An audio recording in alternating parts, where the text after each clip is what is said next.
So right at the beginning, I'd like to acknowledge and thank Irish Aid, Mission Cara, and Edmund Rice Development for supporting and helping to make this Zoom training series 2025 possible. So today is the first of a 4-series training that we are running this April. It's on the Tuesdays of April, and so today's our first one on the 1st of April. And our facilitator for today is Brother Brian Bond, and the topic that he'll be sharing with you will be foundations of human rights and advocacy.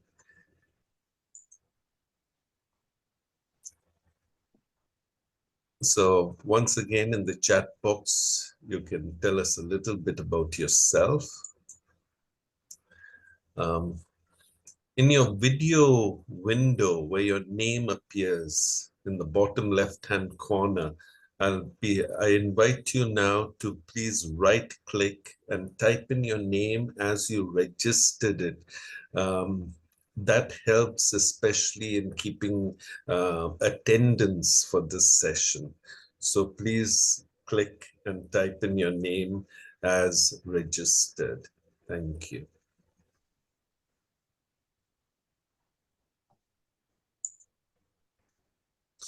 During the presentations, I would strongly suggest that you watch the presentations on speaker view. During the presentation, your microphone will be disabled, and once the presentation begins, the chat box will also be disabled so that the focus is totally on the presentation. However, during and after the presentation, the chat box will be enabled so that you can share comments and highlights of the presentation and put forward any of your questions and clarifications. So what are the objectives of ERI's Zoom training?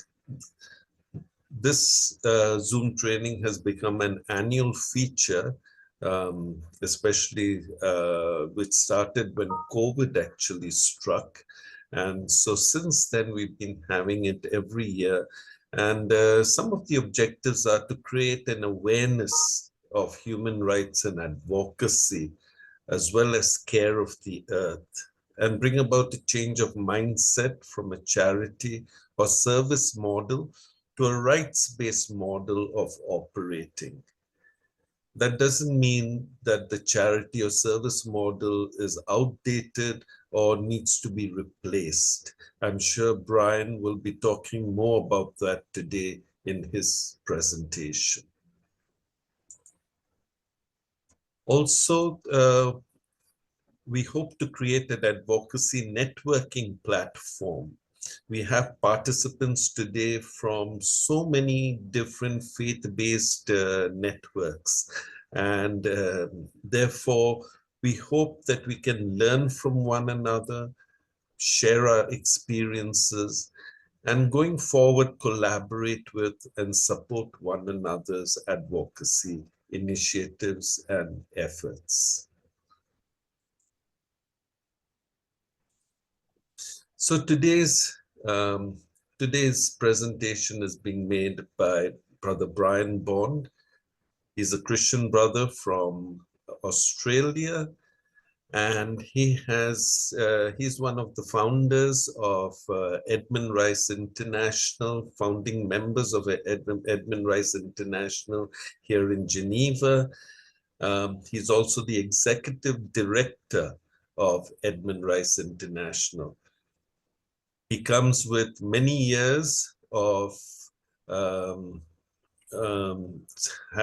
experience in education, having taught and been principal in schools in Australia before then turning to, as he will share with you, his entry into human rights and advocacy.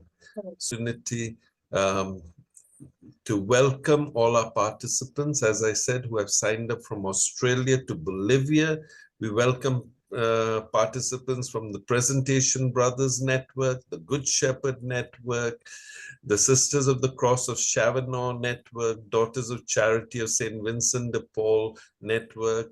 I saw some Claretians just now, and many other faith-based organizations. Thank you for making the time and being with us today. And as we grow in our awareness of human rights and advocacy and share our experiences with one another. So at this stage, Brian, I'm going to invite you to start your presentation first by unmuting yourself. Thank you. Okay, thanks, Tino, and greetings to everybody. Before beginning the presentation, I'll just say a brief word about Edmund Rights International, or ERI. It's a non-government organisation that was established here in Geneva in 2007 to engage with the Human Rights Council of the United Nations. And ERI is supported by two Catholic religious congregations, both founded by Blessed Edmund Rice, the Christian Brothers and the Presentation Brothers. And we work with our partners and our networks in 25 or so countries where the two congregations are present. And ERI has a special interest in the rights of children, the right to education, and the care of the earth. We're also concerned with issues such as the rights of Indigenous peoples, the rights of asylum seekers and refugees, people with disabilities, to mention a few other issues. We take up any issue that members of our network are concerned with in their particular country. And over the years, we've conducted training for members of our network in various countries and here in Geneva. And then we rely on our former trainees to provide us with the information we need to engage with the various human rights mechanisms of the UN. So we're very pleased to welcome you to this webinar. So to begin, I'm going to share my screen.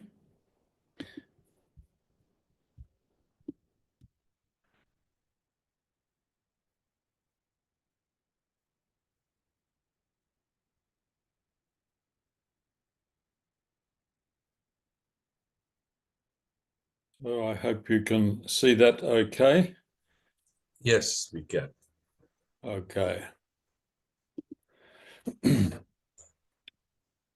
So in this presentation, I want to briefly address three things.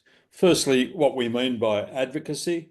Secondly, I want to say something about human rights. And thirdly, I'll give a brief overview of the UN system. And I want to begin by clarifying what we mean by advocacy or a justice response, as opposed to a charity or a service response. And I'll do that by first recounting my experience of working with students from our schools back in Melbourne some years ago before I came to Geneva in what was called a street retreat. I would take a group of students to a local parish in Melbourne where we would link up with volunteers from the St. Vincent de Paul Society who conducted a soup van where they distributed unsold food that they collected from local shops at the end of the day. They prepared some soup and then they drove the van to a prearranged location where the food was distributed to people living on the streets, people who are homeless or living in cheap boarding houses. At the end of that experience, we'll have a debrief where the students shared and reflected on their experience. And they always felt very positive, as we all do when we do something good for others. But then I would point out that whilst it was good and important that food and conversation was provided to those who needed it, nothing had changed in regard to their situation. And after the students had returned home to their house and their warm bed and their mother's cooking, those people would still be there tomorrow, the next week, next month, probably the next year. Which leads to the why question. Why, in an affluent society like Australia, are people living on the streets? And what does it say about the way our society cares for those suffering from mental illness? Because conversation with some of the people soon revealed that they were suffering from some form of a mental illness and they'd somehow fallen through the cracks of the system. So asking why is the first step in advocacy, which aims to address the underlying causes of injustice. And how do we address those causes? By speaking to those who have the power to make the change. Or better still, by empowering those affected to speak up for themselves. Usually, advocacy is directed at governments, perhaps multinational businesses, banks. For example, not so long ago, I joined a campaign emailing directors of a Korean bank, urging them to reject the financing of a proposed new coal mine in Australia. But advocacy can take the form of letter writing, signing petitions, in-person lobbying, marches, demonstrations. We think of the climate action movement initiated by Greta Thunberg, the young Swedish girl. And advocacy can take place at the local level, the national level, or the international level, which is what we're really addressing in this seminar. So, in summary, charity provides direct services like food, clothing, shelter, whereas justice and advocacy promotes social change in institutions or political structures. I stress, as Tino mentions, that it's not a case of either or. Both charity and advocacy are important. Charity is directed at the effects of injustice, its symptoms. It addresses problems that already exist. And justice and advocacy is directed at the root causes of social problems and addresses the underlying structures or causes of those problems. Charity responds to immediate needs and looks for immediate solutions. Justice and advocacy responds to long-term needs and looks for long-term solutions. And that requires patience and perseverance. And it's something that I've always found very difficult in this work. From my time in school, you could teach a unit on mathematics and give a test and find that students had learned something, or you could coach a football team and have some success. You could see results from your efforts. Here we can make statements, we can lobby, and nothing can seem to change. So it requires patience and perseverance.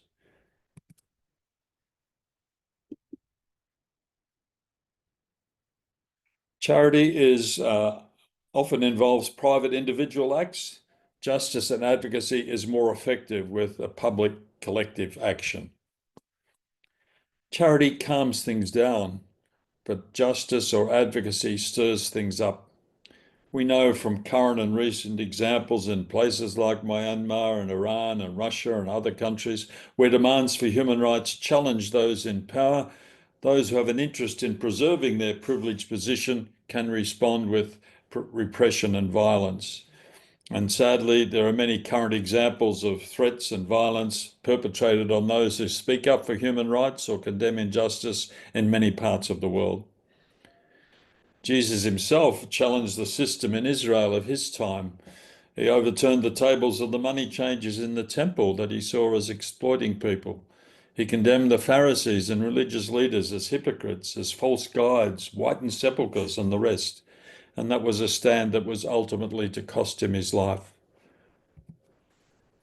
And I like this quote from Helder Camara, a former bishop in Brazil, which I think it sums things up very well. When I feed the poor, they call me a saint.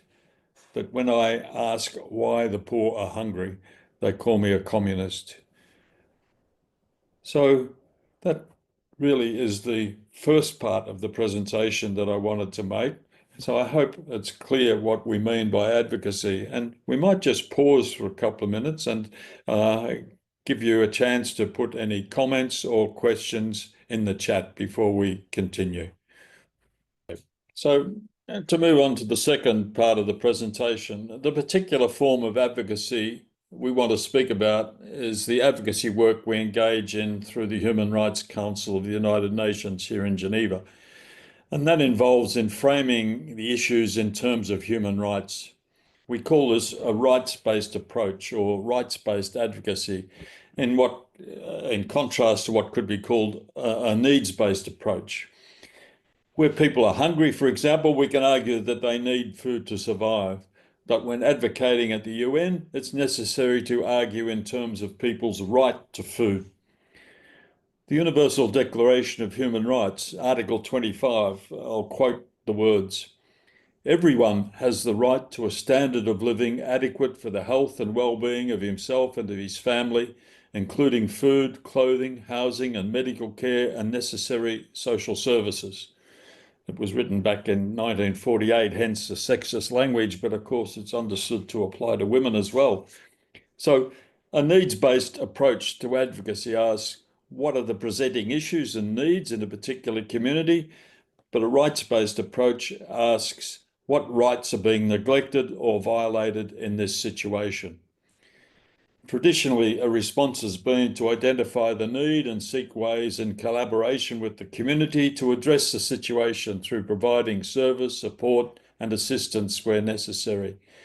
In a rights-based approach, the next question that arises is, why is it that these people can't enjoy their rights? And a feature of a rights-based approach is that rights holders whose rights are denied can first come to a realization that they have rights to which they are entitled, and then be empowered to find their voice and challenge the duty bearers, those who hold power, to change the unjust structures that hold them in bondage and deny them their capacity to live fully human lives. It might not always be possible that people can speak up for themselves, either through a lack of education or through imprisonment or through being at risk if they speak up. And so it might need others to speak on their behalf. ERI has delivered a couple of statements at the current Human Rights Council session on behalf of a group of NGOs in Myanmar. We're not present in Myanmar, but those who are asked us to speak because they feared reprisals if they spoke up. However, where possible, it is better for people to be able to speak up for themselves. This can enhance their dignity and self-worth. A needs-based approach, on the other hand, risks that people can become passive recipients of charity. So ERI's submissions to the UN are prepared by the people themselves as far as possible. They're facilitated by members of our network in regard to the wording and negotiating the UN procedures. So I've made a number of references to human rights. So we're now going to have a closer look at what is meant by human rights, and we're going to commence by viewing a video on the history of human rights. So just give me a moment to stop this screen share and I'll switch to sharing the video.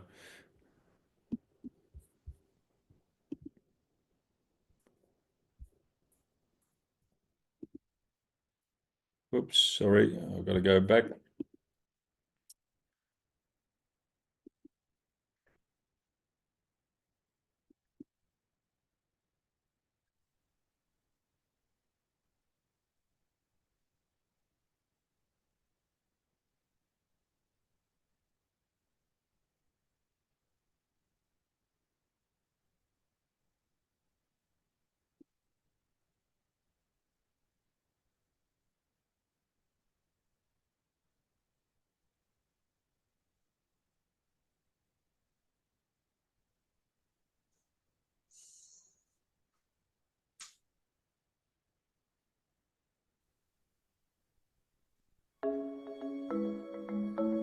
Hope you can see or hear that. Human rights is Yes, yes. Thank you. Geez, that's a good question. Human rights. Oh, that's a tough one. Wow. I don't even know how to give that a definition. I would probably have to do a little bit of homework or something. Yeah, any right that I think just as a normal, human, The rights that humans have. Oh, that's a very large debate. Menneskeret kan betyde mange ting. Tú le puedes preguntar a 20 personas y te van a dar 20 diferentes opiniones. Non saprei, è una domanda complicatissima. Guess we just take them for granted that they're there, but we don't even consider what they are.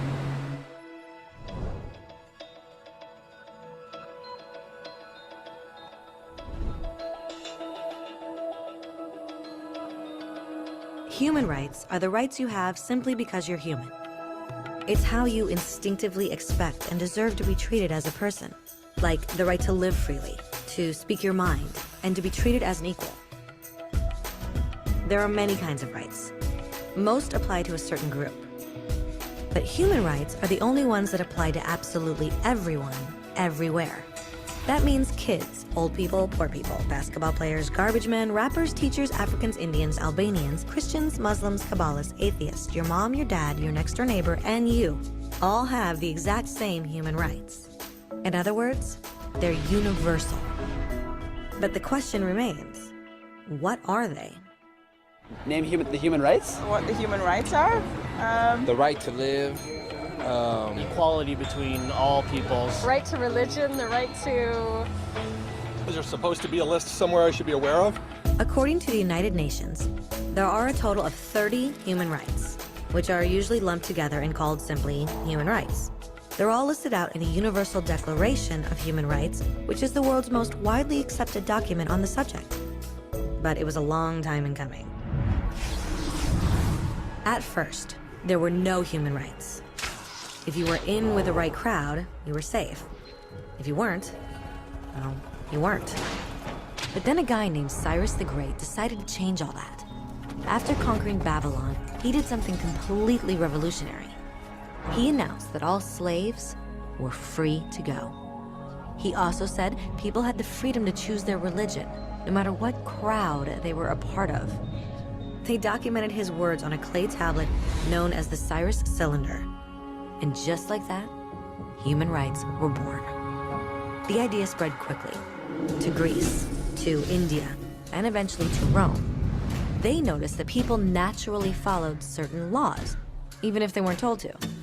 They called this natural law, but it kept getting trampled on by those in power. Not until 1,000 years later in England did they finally get a king to agree that no one can overrule the rights of the people, not even a king. People's rights were finally recognized, and they were now safe from those in power. Kind of. It still took a bunch of British rebels declaring their independence before the king got the point that all men are created equal. Which isn't to say he liked the idea, but he couldn't stop them, and America was born. The French immediately followed with their own revolution for their own rights. Their list was even longer, and they insisted that these rights weren't just made up. They were natural. The Roman concept of natural law had become natural rights. Unfortunately, not everyone was so thrilled. In France, a general named Napoleon decided to overthrow the new French democracy and crown himself emperor of the world. He almost succeeded.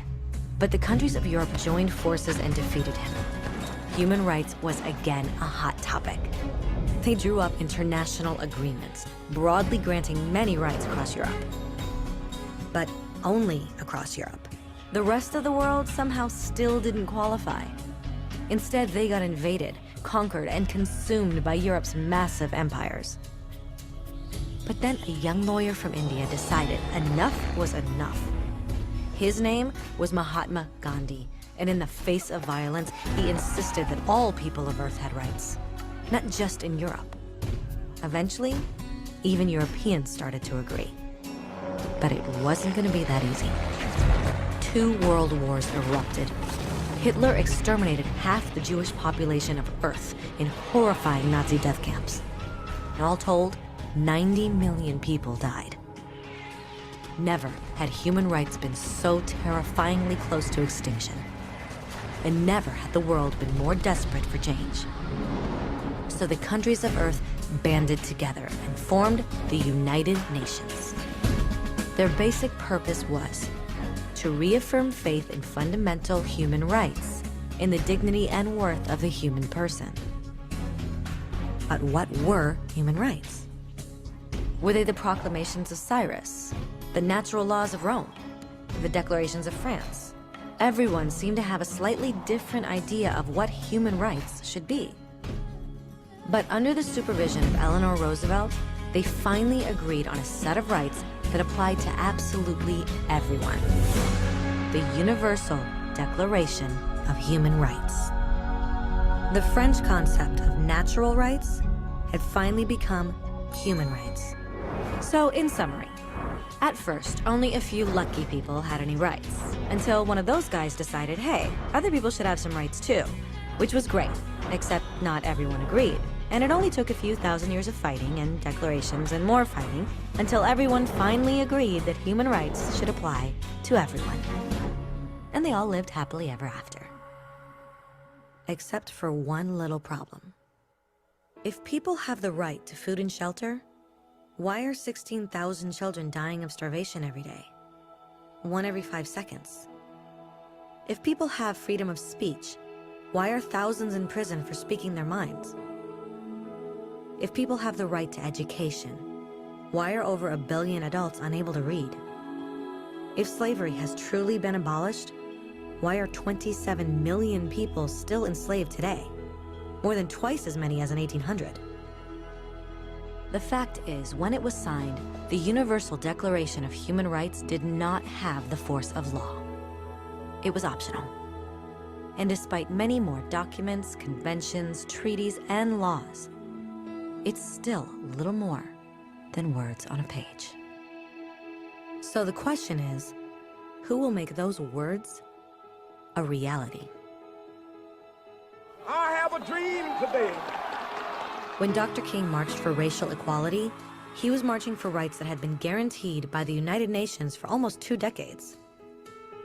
But still, he marched. When Nelson Mandela stood up for social justice in the 1990s, his country had already agreed to abolish such discrimination for almost 40 years. But still, he fought. Those who fight today against torture, poverty, and discrimination are not giants or superheroes. They're people.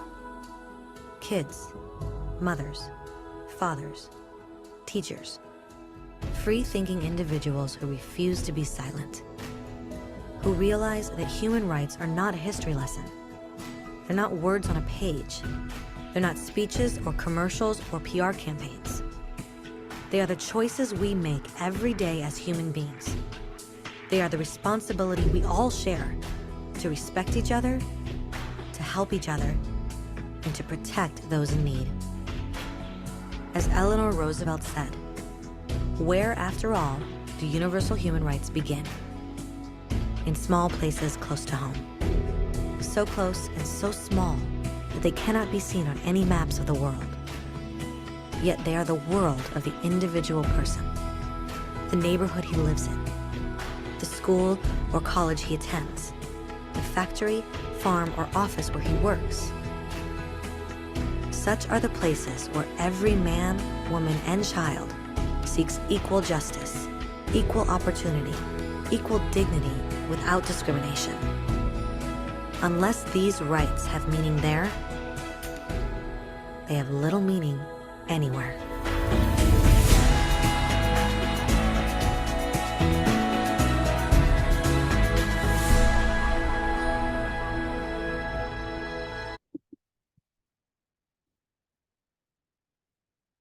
Okay, so the Universal Declaration of Human Rights, as you saw, was the culmination of centuries of struggle, and it was the horrors experienced in the world wars of the 20th century that led to the establishment of the United Nations and agreement about human rights. Regrettably, at present, I believe we're seeing a retreat from human rights and the ideals of the United Nations at the very time when we most need solidarity in face of the recent COVID pandemic and the current climate emergency. And instead, we're seeing a reassertion of nationalism in places such as China, Russia, the United Kingdom with its withdrawal from Europe, and the USA under President Trump. The list goes on, but that is a story we don't have time to go into. But we are also seeing a retreat from multilateralism. Again, the withdrawal of the United States from the Human Rights Council, the cutting off of funding to UN agencies, and the cancelling of US aid are all examples of this. So I'm going to go back to sharing the PowerPoint.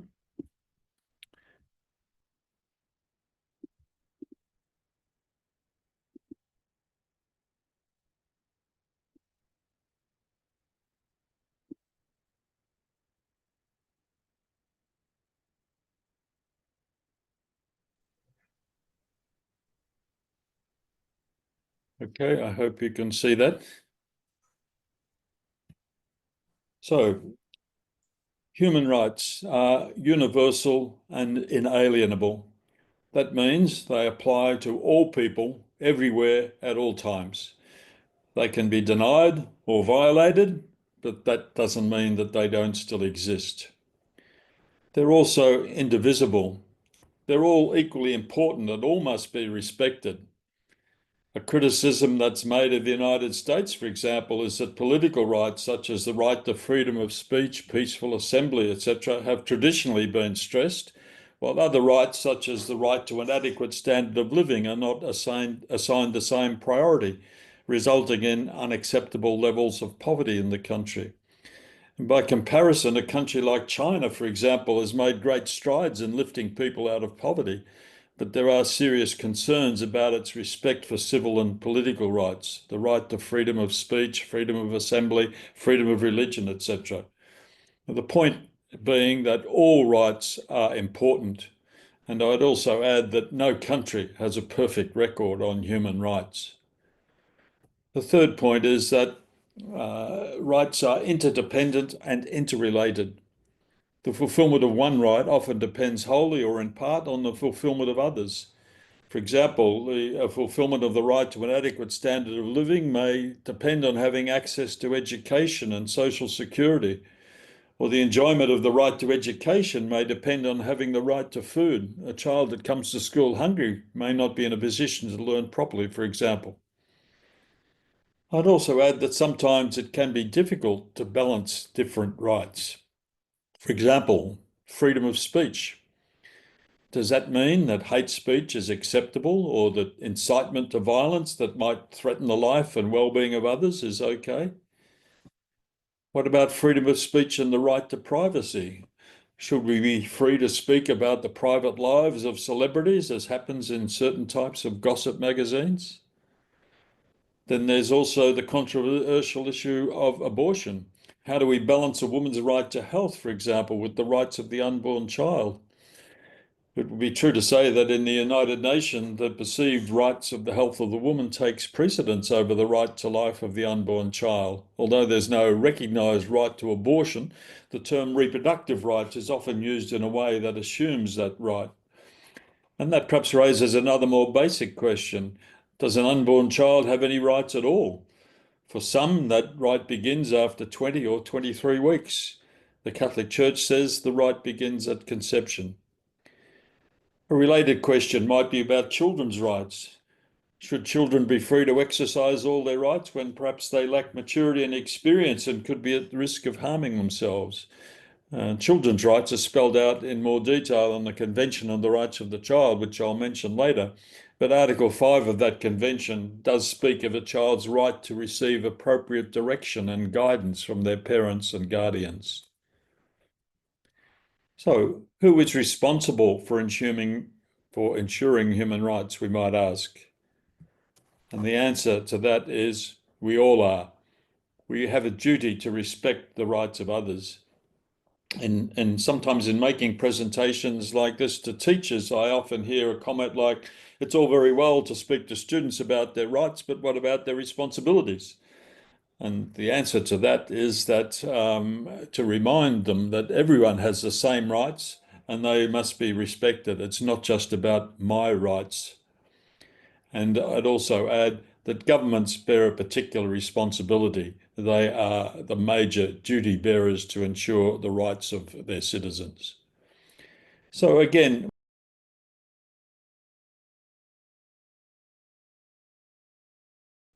okay, and just to respond to a couple of questions, a number of people have sort of asked what can be done. Well, the third part of the presentation is going to give a brief overview of the UN and the mechanisms, and I guess that's part of the aim of this webinar, to show a possible way of addressing these problems with regard to human rights. There was also a question there about whether I really said that the US had withdrawn from the Human Rights Council. Well, the answer is yes, it has. And the reason, as you know, the US is a strong supporter of Israel. And according to President Trump, he believes the Human Rights Council is biased against Israel, and is focusing on Israel and treating them unfairly, which is something that I would disagree with. I mean, the fact is that Israel was established by the United Nations within certain boundaries and then illegally occupied the Palestinian territories. So it has been condemned in the UN, in the Human Rights Council for that. But it's, I mean, even if you take the most recent Human Rights Council session, the situation of Israel and Gaza only took up a very small fraction of the time. So it's just not true that the Council focuses on Israel. But first of all, the UN was established after World War II to maintain international peace and security and to develop friendly relations between nations and to achieve international cooperation in solving problems. The UN today is a vast, complex organisation, so don't try and remember the detail of everything that follows, but just try and get an overall sense of it. There are 6 principal organs of the United Nations that are listed here on the slide. The General Assembly that meets in New York, the Security Council, which has a number of members, but 5 permanent members: the United States, the United Kingdom, France, Russia, and China. All were on the winning side in World War II when the UN was established, and they have the right to veto any decision. There's the Economic and Social Council, which also meets in New York, which has responsibility for advancing sustainable development in economic, social, and environmental areas. There's the International Court of Justice in The Hague, which is there to settle legal disputes that are submitted to it by states and to give advisory opinions on legal questions referred to it by the United Nations organs and specialised agencies. It might be to do with border disputes or whatever. And it should not be confused with the International Criminal Court, which is a separate body which deals with war crimes, but it is not recognised by all countries, whereas the International Court of Justice is, because it's part of the UN system. There's a Secretariat, which is a vast bureaucracy that supports the work of the UN, translates all the documents and all the meetings, etc. And then there's the Trusteeship Council, which I've put in brackets because it was set up to oversee the transition of former colonies and territories to self-governance, and currently that's on hold. So these principal organs of the UN oversee a range of subsidiary bodies, committees, boards, councils, working parties, and one of the most important subsidiary bodies is the Human Rights Council, which is the one that meets in Geneva, and it has particular responsibility for strengthening, promoting, and protecting human rights. NGOs can apply to make statements during discussions or debates at sessions of the Human Rights Council, and they can be useful in raising awareness about particular issues of concern. And as I mentioned, ERI has made a number of statements, some with our partners during the current session, and links to the webcast recordings of those statements are included in our monthly newsletter, which hopefully you can subscribe to, and which is available. Past editions are available on our website. There are other examples of UN organisations and agencies: UNESCO, which is headquartered in Paris, the World Health Organization, the International Labour Organization, both based in Geneva, the UN Environmental Programme based in Nairobi, and there are others. The UN has also adopted various treaties, conventions, protocols, or declarations. You can see a list of the core human rights treaties and the date that they came into force on the screen at present.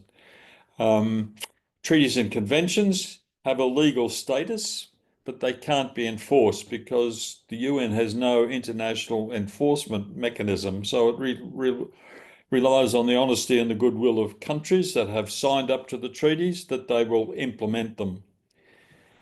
There are also optional protocols, additional treaties or legal provisions that complement an existing treaty, which must be ratified separately by countries. For example, the Committee on the Rights of the Child, or the Convention on the Rights of the Child, rather, which is mentioned there, came into effect in 1989, but that was before the internet existed. And since then, there's a whole range of issues related to child pornography on the internet that have arisen.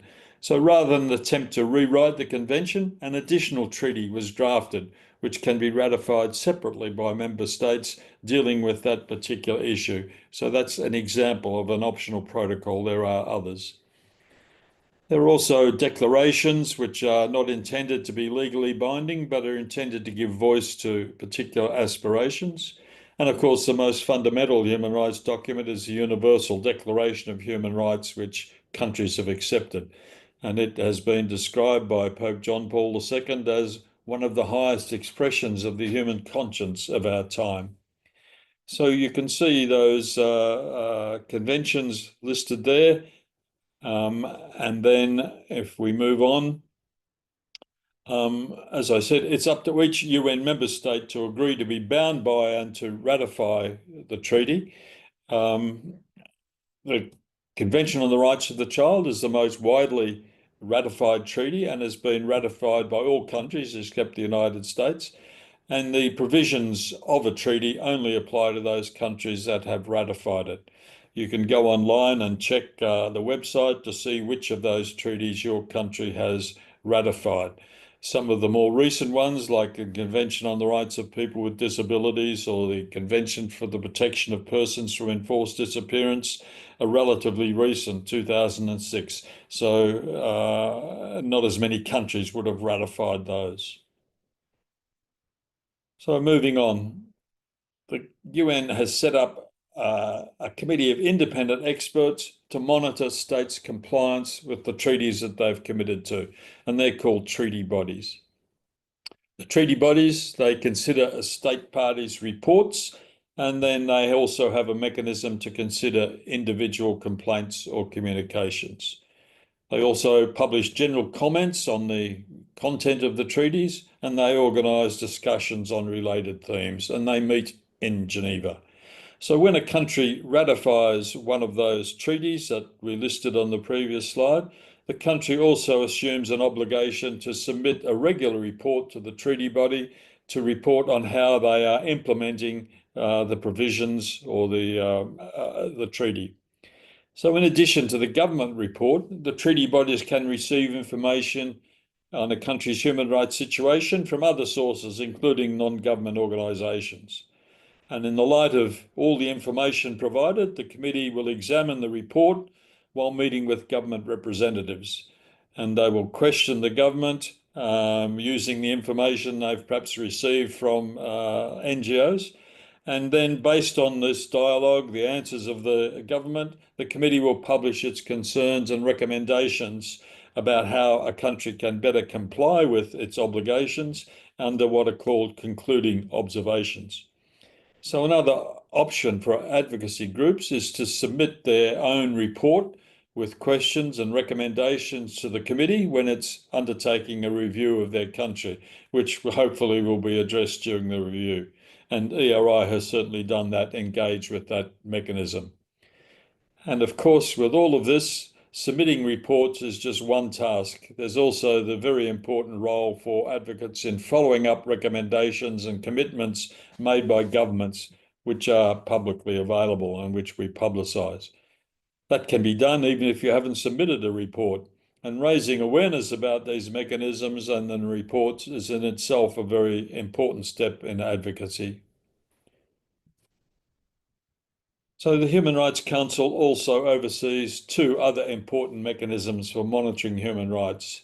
The Universal Periodic Review, or UPR, which is the most important mechanism that we engage with, and special procedures. And I'll say something about each. Firstly, the UPR.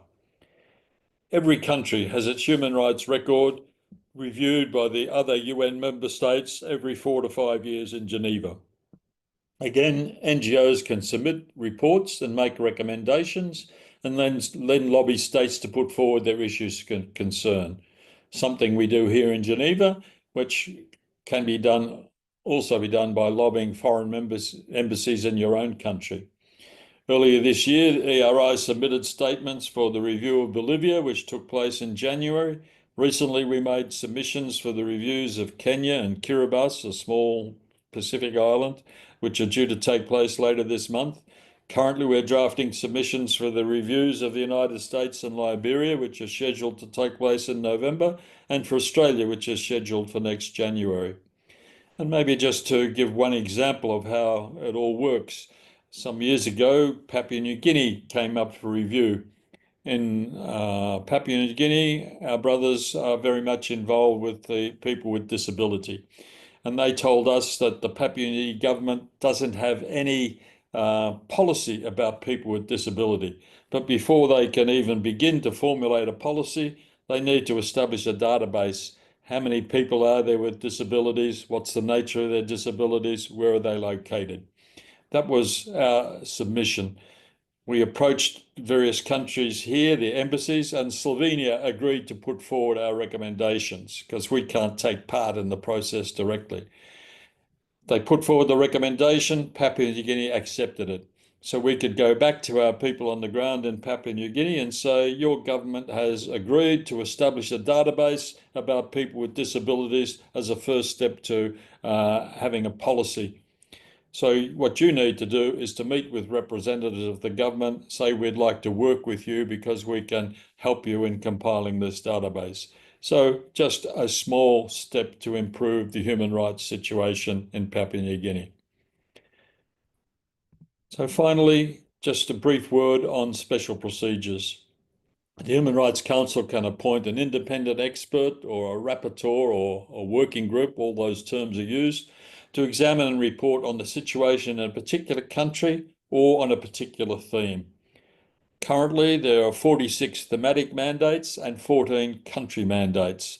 Some examples of thematic mandates are there's a special rapporteur on the right to food, a special rapporteur on the human right to safe drinking water and sanitation, a special rapporteur on trafficking in persons, especially women and children, etc. 46 such mandates in all. And then there are countries where the Human Rights Council agrees that there is a particular concern about human rights in that country, and so they've appointed a special rapporteur. And those countries are listed there: Afghanistan, Belarus, Burundi, Cambodia, Central African Republic, that's North Korea, Eritrea, Iran, Mali, Myanmar, the occupied Palestinian territories, Russia, Somalia, and Syria. So NGOs can make direct contact with special rapporteurs to raise issues of concern, or they can request the rapporteur to make a visit to their country. But they can also raise awareness about the recommendations made in the reports of the special rapporteur, and they can engage in advocacy with their government about implementing the recommendations that have been made to it. So again, I repeat that in all of these procedures, it's important to remember the UN doesn't have the power to compel the states to do anything. And often states ignore or defy the international community. But states are sensitive to international opinion, and they can be open to respectful, well thought out suggestions and recommendations, and positive change is possible, and we have seen that. So I'll stop there and hand back to Tino. But before I do, I just mentioned you might care to visit and explore our website where you can learn more about our work. You can access the statements that we've made at the UN and submissions, and you can see our recent newsletters, sign up for our monthly newsletter, or enroll in our free online course. So thank you, and back to you, Tino. There's one question that came from Govinda to me, and that was, are treaty bodies reviews as regular as UPR reviews? Okay, well, the answer to that is no. They're supposed to be reviewed every 4 to 5 years, but countries don't always comply with that, and they might submit 2 reviews at once, so it might only be every 10 years. That's one of the weaknesses of the treaty body system. Thanks, Brian. And I mean, a number of people have sort of mentioned about the powerlessness of the UN. And I mean, that's true because, what can the UN do to force a country to do something? I mean, there have been instances where the Security Council will appoint a peacekeeping force that's been deployed in a particular situation to keep the peace, but that requires the agreement of all of the permanent members of the Security Council. And if Russia or China or one of the Western countries see that it's against their interests, they will veto it. So, there's some argument that says we need to review the whole UN system. But probably that's not a good time because, as I said earlier, there's so many countries that are really emphasizing their own situation and withdrawing from working together with other countries. Thanks, Brian. I'll just share with you a couple of comments that came in the first part, which might it's very difficult when you're doing the presentation to also keep an eye on comments. So Yes. maybe you'd like to just respond to some of these. This one came from Sister Elma. If charity calms things down and justice stirs things up, do we need then to stop asking for justice as to keep the peace required? And with that, I'll read out another one. What is the alternative when advocacy doesn't produce fruits and when people who are engaged in it are threatened?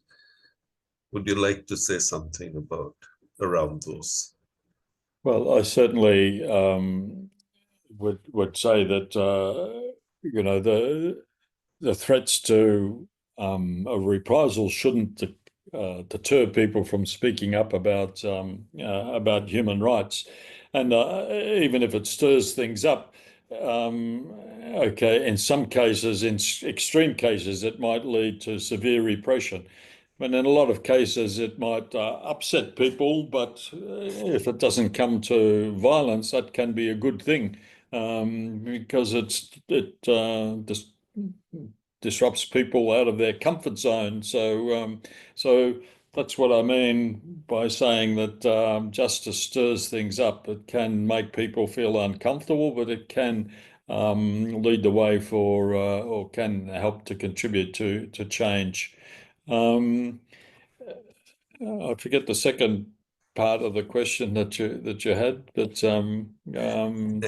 yes, they're coming so fast over here. The second one is, what is the alternative when advocacy doesn't produce fruits and when people who are engaged in it are threatened? Well, I don't know that there's any alternative. I mean, the UN is very conscious of human rights defenders and will speak up about violence or injustice that's perpetrated on them. That doesn't necessarily mean that things will change, but as I said in the presentation, countries don't like to be criticised or embarrassed on the international stage. So often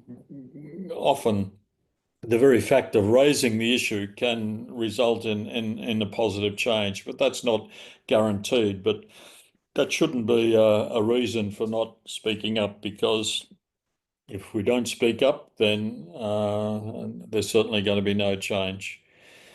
There was one other question or one other comment that attracted my attention about the poor and vulnerable not being aware of their rights, and that's certainly been my experience. I remember visiting Timor-Leste and a remote village there and talking about all of this, and the reaction among the women to know that they had rights was quite interesting because they were living in a fairly patriarchal society, and this was a completely new way of thinking for them, that they actually had rights and they were equal to their male partners or whatever. So I think making people aware of rights that they have is a really important and a significant first step.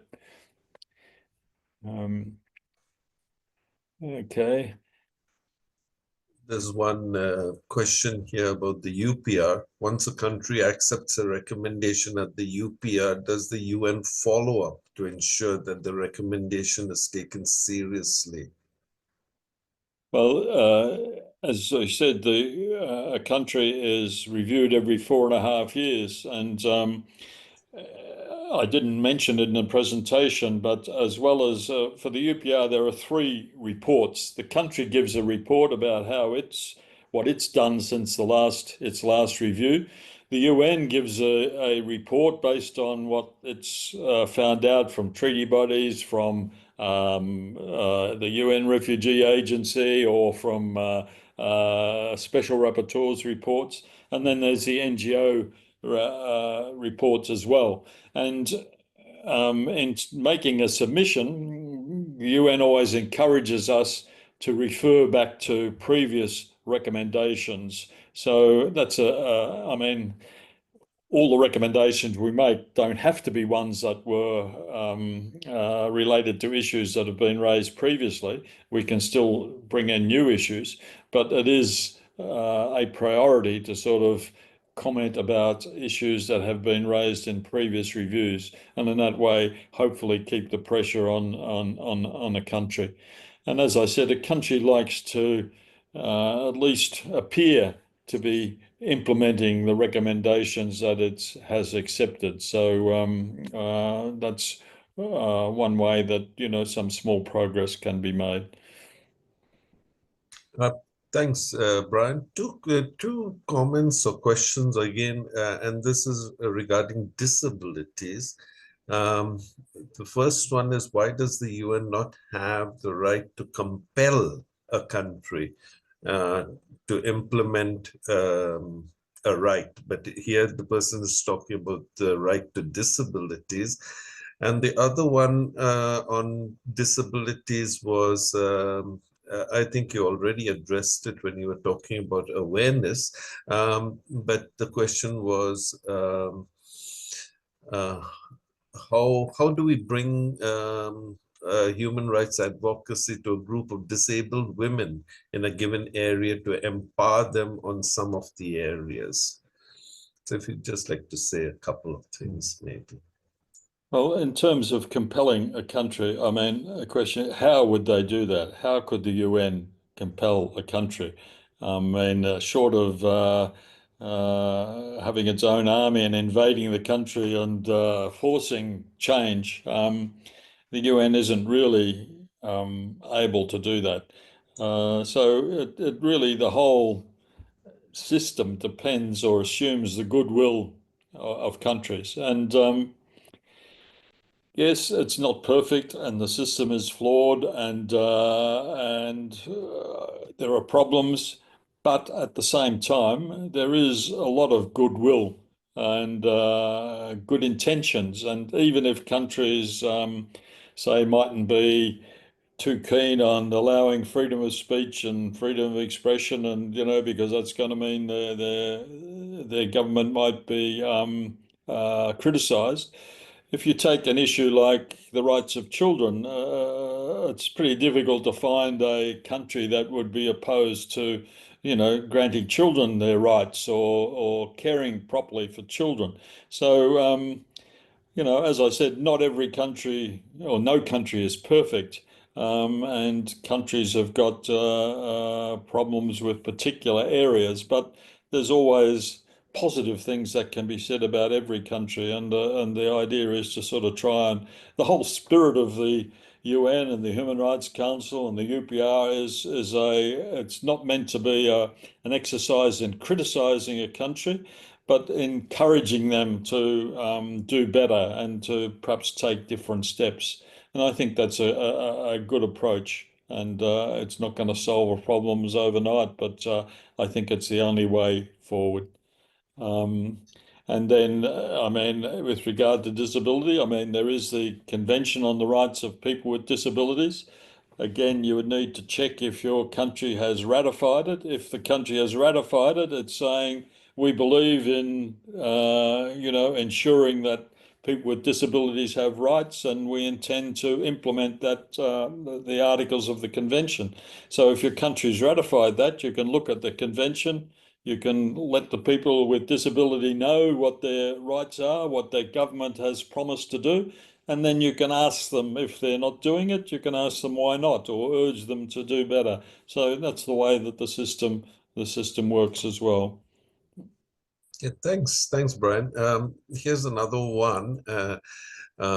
This is from Silverio Wafula, and he says it's the case of Esther Nduta in Vietnam, who is convicted for a death sentence and is to be hanged. And he says we all have the right to life. So does it mean that this right is only applied to some countries? Okay, what about a country like Vietnam? How are they able to get away with it?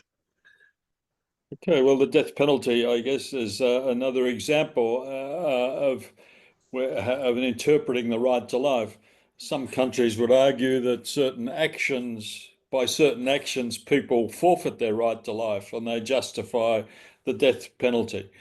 At the same time, and I can mention this story when I first came to Geneva, and I spoke about how it's a very slow process and very difficult to see progress. But one of the presenters who I listened to after first coming to Geneva gave the example of the death penalty, and I won't have the figures right, but say back in the 1950s, there might have been 20 countries that had abolished the death penalty. Now it might be 120. I don't know what the exact number is. But when you come to the UPR, you will find regularly a recommendation made to a country that still has the death penalty. You will find that a number of countries will make a recommendation that they abolish the death penalty, or perhaps as a first step to implement a moratorium on the death penalty. So again, and from time to time, occasionally you see a country will accept that recommendation. So there is slow progress. I'm not familiar with the situation in Vietnam, but I imagine that countries would have made recommendations to Vietnam to abolish the death penalty or put a moratorium on it. And I guess if that process continues, the hope is that Vietnam would eventually respond positively to that recommendation. Yeah, and I'd just like to add that when such a case is there, you can be sure there's a lot of diplomacy going on in the background, which we are not aware of, and especially the state from which she comes is trying to get her release. Just a comment here from Barbara O'Connell. A great artist here in Ireland is Brian McGuire. He added the UN Convention rights into his latest exhibition based in Sudan, Aleppo, and Suarez, as well as Sao Paulo. So there are lots of thanks for all your comments as well as your questions. There isn't time to really answer each question right now, but Brian and the team here will go through your questions, and then when I do send you the link to the YouTube recording, okay, we might try to respond to some of the questions that, especially those that we haven't been able to respond to over here. At this stage, I'm going to open this up because we have a lot of persons over here who are already working in this whole area of advocacy, and I'm sure your experiences, maybe you could even respond to some of these questions which are here. So just you can unmute yourself. Okay, I've given you the permission to unmute yourself, as well as you can, if you like, you can just put up your hand.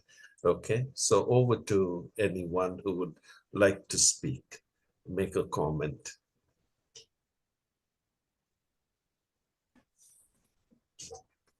Since a lot of the videos are off, okay, you might need to just indicate by putting up your hands over there or putting on your video or just unmuting yourself and speaking. Please go ahead. We've got about 5 minutes for conversations.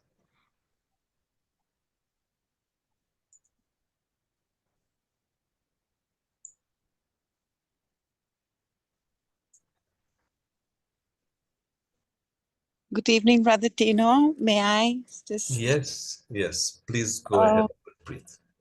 Brother Brian, good evening. And I just want to say that anytime I attend a session, there's always so much new to take away, so much hope to start with.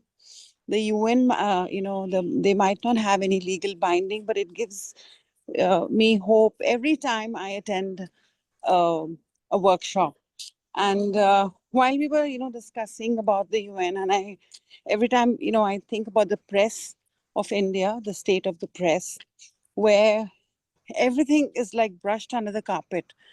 But then when I think of the UN, I feel that there is hope, and one day things will be set right.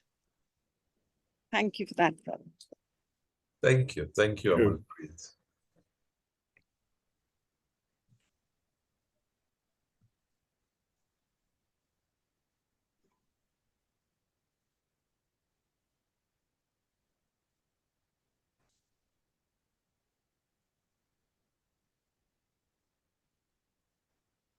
Okay.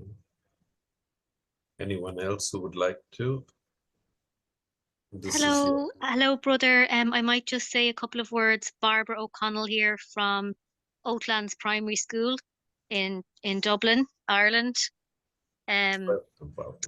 Just to say thank you so much for the wonderful seminar.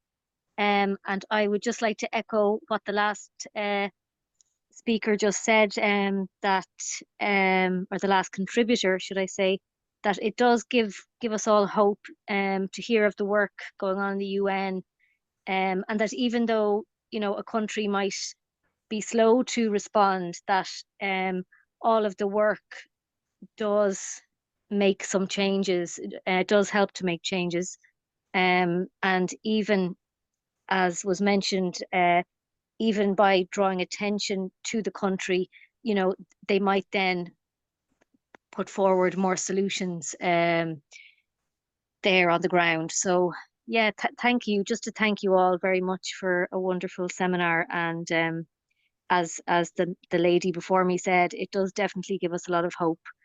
Thank you. Thank you. Thanks. Thank you. Thanks very much, Barbara. Hey, it's Manish here. Can I have a word? Welcome, Manish. Yeah, my name is Vanish from Kenya, Nairobi. And I'm so happy to be here. Like, this is the best thing that is happening because, like, in my country, we're experiencing a lot of human violation, human rights. And I think through this, I'll get more knowledge and apply it to my community. When you take the information to the community, like, you'll get a larger number of people who will take the message to others, and then we have something to, at least we upgrade our community and ends our country about human rights. It's so wanting, and we have to make sure that we defend our people and to get more knowledge about human rights. Thank you so much, and I'm happy to be here, and I'm counting for the next lessons. I'm glad. Thank you. Thank you, Manish. You're welcome. Laura, good afternoon. Good afternoon, David. This is David from Ghana. I just want to say thank you to Brother Tino, Brother Brian, and Brother Terry, wherever he is. I haven't heard from him today. I guess went through the chat and realized that Brother Kelvin is also monitoring. A very good afternoon to all my friends in India. I'm afraid guest spoke, and I'm glad. But just to add, working with human rights mechanisms and the system, especially in Ghana here, we still need a wider education on the part of the parents once they don't have the formal education, it's difficult actually driving your interest home. But all the same, we are still doing our best, especially on my part. The training I had in Geneva last year is actually helping me a lot, though I'm yet to send a report on my unit concerning what I am doing about human rights. Thank you, Brother Tino. Thank you. And Thank you, everyone. David. Thank you. Yeah.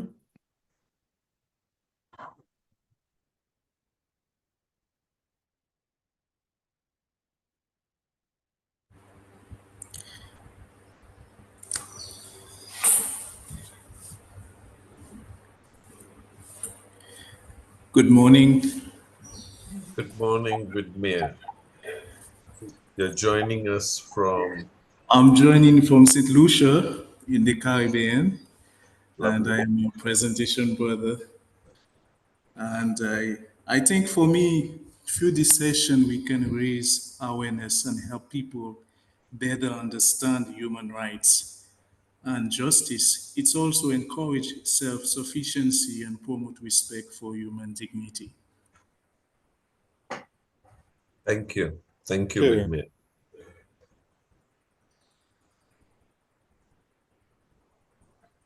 We could maybe take another one or two if anyone would like to speak. All right. Barnabas, please go ahead. Unmute yourself and please go ahead. Okay, I am Barnabas Dudia from Nigeria. First of all, I would like to thank the organizers of this forum. It's really been enlightening and eye-opening. I just want to make a comment for maybe for a general review and recollection. It's really a bit of a concern that as has been observed in the society here, particularly here in Nigerian society, when certain things that hinder on the human rights of the citizens are being reported or are being communicated to the international community, and let's say a concerned international human rights body try to communicate with the government of Nigeria, so to speak, with the ruling, with those in power, they tend to give a false image of what is really happening. For instance, we are experiencing a typical,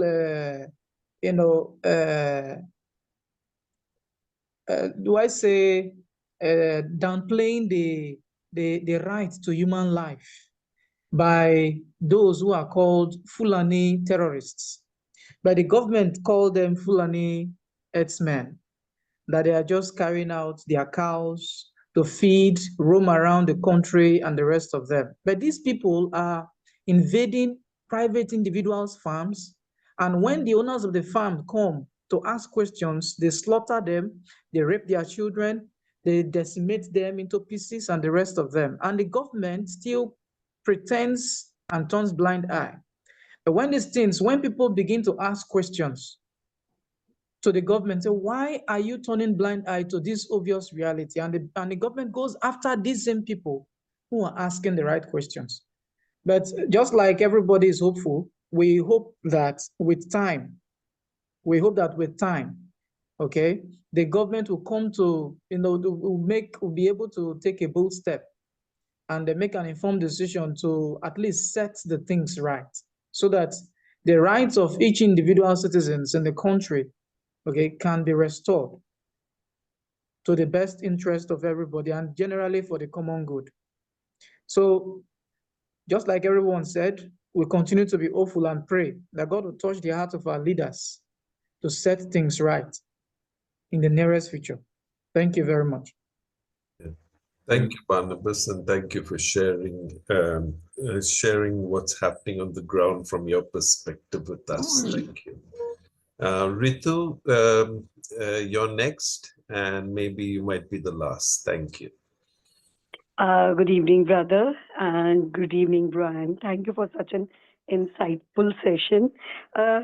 though it was a heavy one, it really goes deep, and uh, sometimes as a blessed citizen, you don't realize how people are fighting for their human rights.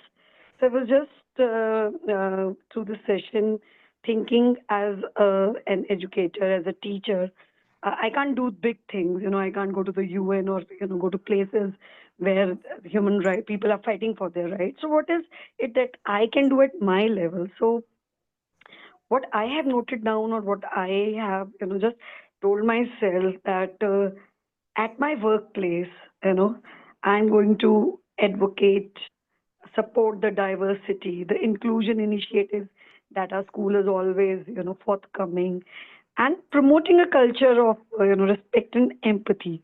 So maybe my little, it will be a drop in the ocean, but maybe it one day leads to a bigger thing. So as an individual in a good place, I have a good workplace, I have good people around me, I can start from there. I can start respecting human rights in my personal relationship, in my personal workplace, and maybe then gradually, because as a society, as a safe society, I'm from Chandigarh. It's a good place, So from that place, maybe we can help these young ones, the little children, to grow up as empathetic students, people who respect the human rights of others.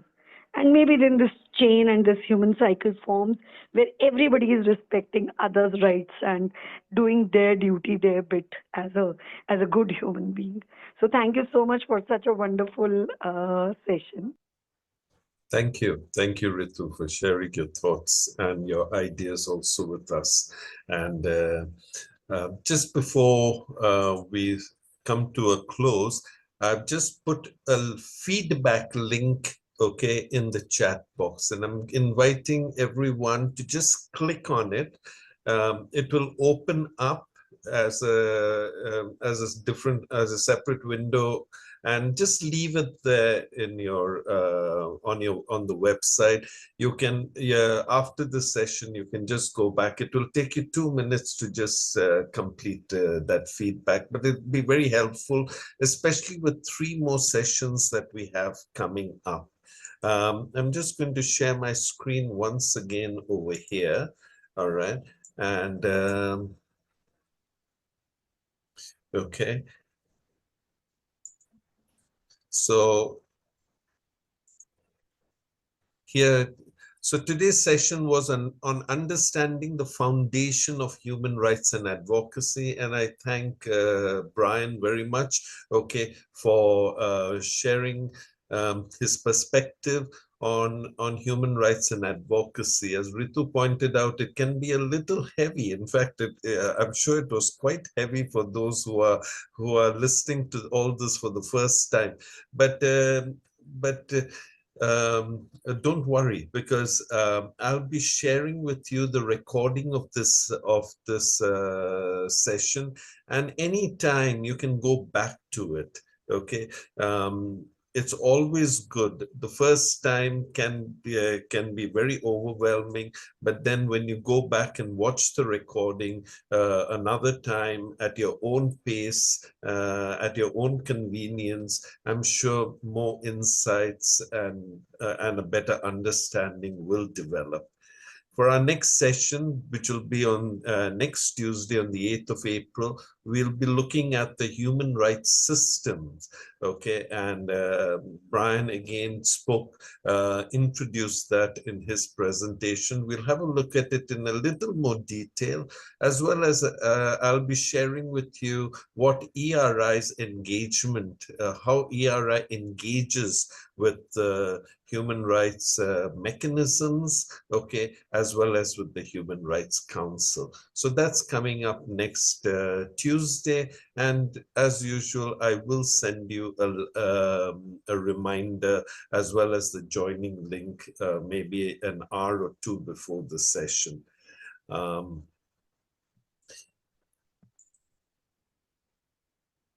right. So I have put the feedback link over there. Please have a look at it.